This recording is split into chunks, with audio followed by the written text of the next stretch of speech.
Hello students, नमस्कार। कैसे हैं आप सब? आई होप आप लोग अच्छे होंगे और अपनी पढ़ाई को स्टार्ट कर दिए होंगे। तो इसी स्टार्टिंग में हम क्या किए हैं कि एनसीईआरटी क्लास 9 का हम यहाँ पे अब सोल्यूशन कराने वाले हैं। चैप्टर वाइज सोल्यूशन कराएंगे जो कि आपके लिए काफ़ी हेल्पफुल रहेगा। तो यहाँ पे हम एनसीईआरटी न्यू बुक जो होती है हमारी क्लास 9 की, जो कि आपकी बुक की कवर ए है, इसी की हम यहाँ पे सोल्यूशन कराएंगे आपको चैप्टर वाइज और बेहतरीन तरीके से कराएंगे। तो आप हमारे चैनल के साथ जुड़ जाइए और अपनी तैयारी को बेहतर तरीके से स्टार्ट करिए। तो यहाँ पे जैसा कि आपको हमने यहाँ पे लिया हुआ है चैप्टर नंबर 1। चैप्टर नंबर 1 का नाम क्या है? नंबर सिस्टम है, ठीक। और नंबर सिस्टम में हम यहाँ पे आपको इसके इंट्रोडक्शन के बारे में बताएंगे और यहाँ पे हम इसी क्लास में एक्सरसाइज 1.1 के कंप्लीट सोल्यूशन को कराने वाले हैं। तो वीडियो के अंत तक जरूर बने रहिएगा, बिना स्किप किए देखिए। और आपको वीडियो कैसा लगता है ज़रूर बताइएगा और अपने दोस्तों के साथ भी शेयर करिए, जिससे कि वो भी अपनी पढ़ाई को स्टार्ट करें। और चलते हैं, तो स्टार्ट करते हैं। तो जैसा कि आपका एनसीईआरटी का है, चैप्टर नंबर यहाँ पे क्या है? नंबर सिस्टम है, ठीक। अब इसके बाद हमारा यहाँ पे क्वेश्चन इसमें क्या है? एक्सरसाइज हमारा 1.1 में सिर्फ 4 क्वेश्चन है, 1 2 3 4। 1 में हमारा ए पूछा गया है, ए पूछा गया। अब इसको हम एक एक क्वेश्चन हम आगे के स्लाइड में स्टार्ट करते हैं। तो जैसा कि सबसे पहला हमारा चैप्टर नंबर 1 है नंबर सिस्टम। यहाँ पे क्वेश्चन पूछा जा रहा है, ठीक। तो यहाँ पे जैसा कि हमारे पास क्वेश्चन नंबर 1 क्या दे रहा है? Is zero a rational number?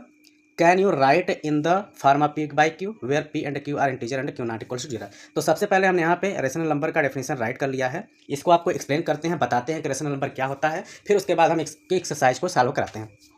तो सबसे पहले हमारा जो रेशनल नंबर होता है वो क्या होता है? एक ऐसा नंबर, a number which can be written in the form of P by Q where P and Q are integers but Q not equals to zero. मतलब कि ऐसा नंबर जिसको हम पी बाई क्यू के रूप में, मतलब अपान के रूप में राइट कर सकते हैं। तो इसका मतलब वो सब सारे नंबर हमारे क्या होते हैं? रेशनल नंबर होते हैं। तो इसी के साथ साथ यहाँ पे उसने क्वेश्चन ही पूछ दिया कि ई जीरो, जीरो का मतलब ए, जीरो रेशनल नंबर है कि नहीं? तो जीरो हमारा क्या होता है? जिसे हमने जीरो यहाँ पे लिख लिया, ठीक। तो जीरो है और जीरो के नीचे मैं 1 लिख सकता हूँ। अब यहाँ पे जैसे आपके पास दिया है कि पी एंड क्यू हमारे क्या होते हैं? इंटीजर होते हैं। इंटीजर का मतलब होता है कोई संख्या हमारा पॉजिटिव में हो सकता है, जीरो भी हो सकता है, माइनस में भी हो सकता है। जैसे आपका -1 0 +1, या फिर यहाँ -2 +2। इस तरीके से आपकी संख्या प्लस में भी रह सकता है, माइनस में भी रह सकता है, जीरो में भी रह सकता है। लेकिन जो पी अपान क्यू, मतलब क्यू जो नीचे होता है, क्यू हमारा जीरो नहीं होना चाहिए। मतलब जो नीचे की वैल्यू वह जीरो ना हो, लेकिन ऊपर की वैल्यू जो हमारा जीरो हो सकता है। तो इस प्रकार की संख्या को हम क्या कहते हैं? इंटीजर कहते हैं। तो इसका मतलब कि हमारा जीरो है, जीरो के नीचे हम 1 राइट कर सकते हैं। तो इसका मतलब हमारा हो गया यस। क्योंकि यस इसलिए है, yes it is rational number. और रीजन हमारा यही है क्योंकि हमारा पी बाई क्यू फॉर्म में हो गया, मतलब 0/1 लिख लिए। नीचे जीरो नहीं होना चाहिए, बट ऊपर हमारा इंटीजर्स है और इंटीजर हमारा जीरो हो सकता है, नेगेटिव भी हो सकता है, पॉजिटिव भी। तो इसमें आपको ज़्यादा कुछ कैलकुलेशन नहीं करना था, बस इतना ही आपको बताना था, ठीक। चलते हैं अगले क्वेश्चन की तरफ। अगला क्वेश्चन हमने लिया हुआ है क्वेश्चन नंबर 2। ये आपका एनसीईआरटी का ही है। इसमें बोला क्या है उसने? Find 6 rational numbers between 3 and 4। कि आप 3 एंड 4 के बीच में कितने रेशनल नंबर को फाइंड करिए? 6। तो सबसे पहले मैं यहाँ पे क्या कर लेता हूँ, हमने यहाँ पे 3 लिख लिया और लिख लिया 4, ठीक। अब इनके बीच में बोला गया है कि आप कितने सारे रेशनल नंबर को फाइंड करिए? 6। तो सबसे पहले इसको हम पी बाई क्यू के रूप में बनाने के लिए दोनों के नीचे हमने क्या कर लिया? 1 कर लिया, ठीक। अब उसके बाद हम क्या करते हैं, हमारे पास कितने नंबर इसके बीच में निकालने हैं? 6। तो जब भी आपको जितने नंबर निकालने रहते हैं, उससे एक एक्स्ट्रा नंबर लेकर के दोनों में हम क्या कर लेते हैं? मल्टीप्लाई कर लेते हैं। जैसे हमको 6 निकालना है, 6 से एक एक्स्ट्रा नंबर लेंगे तो हमको क्या मिल जाएगा? 7। तो अब मैं क्या करता हूँ, 7 का इसमें भी मल्टीप्लाई कर लूँगा और 7 का इसमें भी करूँगा, और करूँगा तो दोनों न्यूमरेटर और डिनोमिनेटर में दोनों में करूँगा। अब करने के बाद यहाँ पे लिख लेते हैं। तो यहाँ पे हो जाएगा हमारा 7 3 जा 21/7।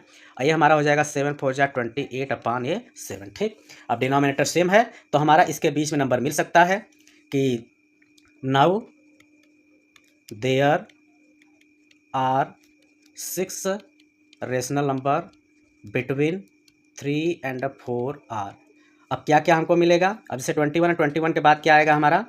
22 आएगा। इसका मतलब इसके बीच में हमको 22/7 मिल जाएगा, 23/7 मिल जाएगा, 24/7 मिल जाएगा, 25/7 मिल जाएगा, 26/7 मिल जाएगा, और एक हमको मिल जाएगा 27/7। हमको कितना मिल गया? 1 2 3 4 5 6, और हमको 6 निकालना था। तो प्रोसेस यही होता है, और ये जरूरी नहीं रहता है कि इसका आपका आंसर से मैच करे, क्योंकि इसमें हमारा क्या होता है, जैसे 1 था उसने 10 का भी कर सकता है, तो किसी भी नंबर का करिए। लेकिन हमारा मेन यही होता है कि जितने सारे हमको रेशनल नंबर फाइंड करना रहता है, उससे एक एक्स्ट्रा नंबर लेकर के ही मल्टीप्लाई आप कर लेंगे, तो भी आपका सही तरीके से आपके उनके बीच में जितने रेशनल नंबर फाइंड करने होंगे वो आपको मिल जाएगा, ठीक। चलते हैं अगले क्वेश्चन की तरफ।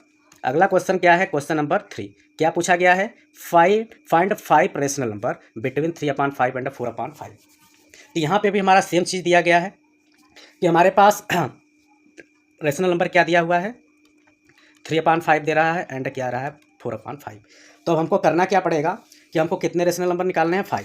तो जब हमने बताया कि जितने रेशनल नंबर निकालने रहते हैं उससे एक एक्स्ट्रा लीजिए, एक एक्स्ट्रा लेंगे तो कितना आ जाएगा 6 आ जाएगा। इसका मतलब आप क्या कर लीजिए, दोनों में 6 का मल्टीप्लाई कर लीजिए। अभी जब मल्टीप्लाई आप करेंगे तो मल्टीप्लाई करने के बाद आपको क्या मिल जाएगा, यहाँ से 18 ऊपर और नीचे 6 5 जा 30, ऊपर आपका मिल जाएगा 6 4 जा 24, नीचे आपका हो गया 30। ठीक, अब इसके बाद इसके बीच में हमको रेशनल नंबर मिल जाएगा नाउ, या फिर यहाँ पे आप देयरफॉर भी लिख सकते हैं, देयरफॉर 5 रेशनल नंबर किसके बीच में, बिटवीन 3/5 एंड 4/5 आर। क्या क्या मिलेगा, 18 के बाद हमारा क्या हो जाएगा 19/30, उसके बाद 20/30, फिर उसके बाद 21/30, फिर 22/30, फिर उसके बाद 23/30 और 24 तो दिया था, हमको 1 2 3 4 5 ही निकालना था, 5 हमको मिल गया। तो यही हमारा हो गया इसका आंसर।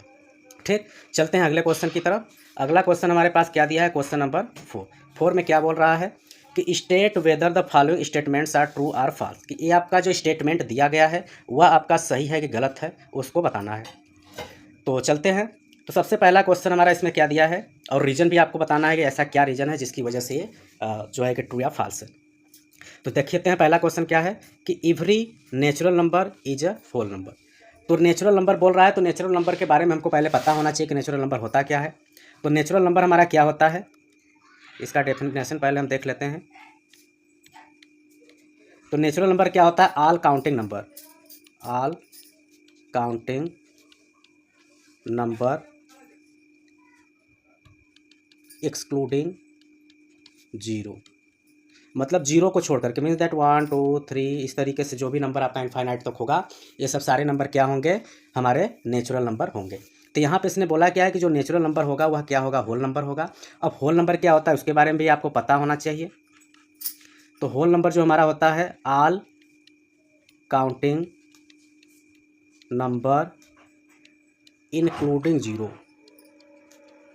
मीन्स दैट इसमें जीरो नहीं होता था, इसमें जीरो हो सकता है। इसका मतलब एग्जांपल इसका क्या, 0 है, 1 है, 2 है, 3, इस तरीके से आपका बढ़ता जाएगा। मतलब नेचुरल में जीरो नहीं रहता है, होल नंबर में हमारा जीरो रहता है। यह बोल रहा है कि नेचुरल नंबर हमारा क्या हो सकता है, होल नंबर रह सकता है। तो ये हमारा क्या होगा, ट्रू होगा, क्योंकि नेचुरल नंबर, अगर नेचुरल नंबर आप मान लेते हैं 1 ले लेंगे तो 1 आपका होल में भी आता है, तो हो सकता है। तो यही कारण है, यही रीज़न है कि आपका क्या होगा, जो नेचुरल नंबर होगा वह क्या होगा, होल नंबर होगा। ठीक, चलते हैं अगले क्वेश्चन की तरफ। अगला दूसरा पार्ट दिया है every integer is a whole number. अब इंटीजर का मतलब क्या होता है, कोई संख्या पॉजिटिव हो सकता है, जीरो हो सकता है, नेगेटिव हो सकता है। जबकि होल नंबर का हमने बताया है कि इसमें नंबर हमारा 0 1 2 इस तरीके से इनफाइनाइट तक रह सकता है। तो यहाँ पे जैसे ये 0 1 2 है, जबकि इंटीजर में आपका नेगेटिव भी आ सकता है, जबकि यहाँ पे नेगेटिव नहीं होता है। इसका मतलब कि जो हमारा इंटीजर होगा वह हमारा होल नंबर नहीं होगा। इसका मतलब ये जो स्टेटमेंट होगा वह हमारा क्या होगा, फॉल्स होगा। ठीक, चलते हैं अगले क्वेश्चन की तरफ। अगला क्वेश्चन क्या है 3, every rational number is a whole number. अब रेशनल नंबर का मतलब क्या होता है, ये P/Q के रूप में राइट होता है। P/Q जैसे मैंने मान लिया 1/2 है। और होल नंबर का इसका मतलब होता है 0 हो, 1 है, 2 है, 3 है, इस तरीके से नंबर है। अब जैसे आपका क्या है 1/2, इसका मतलब है 0.5 हो गया। ये आपका होल मतलब कंप्लीट नंबर रहना चाहिए, जबकि आपका डेसिमल में आ गया।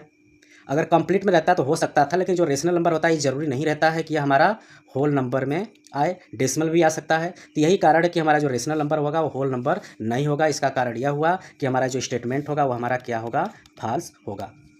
तो इसी प्रकार से ये आज के वीडियो में हमने डिस्कस किया एक्सरसाइज 1.1 का, जिसमें जो 4 क्वेश्चन थे उसको हमने डिस्कस कर लिया। आई होप आपको ये चीज़ें समझ में आ गई होंगी।